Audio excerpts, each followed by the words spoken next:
সেখানে আইনশৃঙ্খলা বাহিনী বেশ কঠোর অবস্থানে রয়েছে। আমরা যেমনটি দেখছিলাম যে আইনশৃঙ্খলা বাহিনী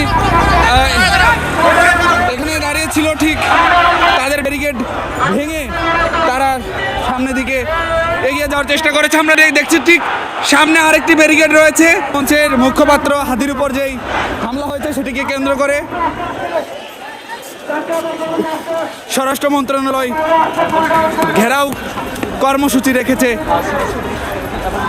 সেটির জন্যই কিন্তু তারা এগিয়ে যাচ্ছিলেন। ঠিক দোয়েল চত্বরে আইনশৃঙ্খলা বাহিনীর বাধার সম্মুখীন হলে সেই ব্যারিকেড ভেঙে তারা সামনের দিকে এগিয়ে যায়। সামনে পুলিশের আরেকটি ব্যারিকেড রয়েছে। দর্শক যেমনটি দেখেছিলেন, পুলিশের প্রথম ব্যারিকেড কিন্তু ভেঙে দিয়েছিল এবং এই মুহূর্তে দ্বিতীয় যে ব্যারিকেড রয়েছে সেটিও তারা কিন্তু ভাঙার চেষ্টায় আছে। আপনাদেরকে দেখানোর চেষ্টা করছি সরাসরি। আপনারা যেমনটি দেখছেন, দ্বিতীয় ব্যারিকেডটিও কিন্তু তারা ভেঙে দিয়েছে। দ্বিতীয় ব্যারিকেড ভেঙে তারা সামনে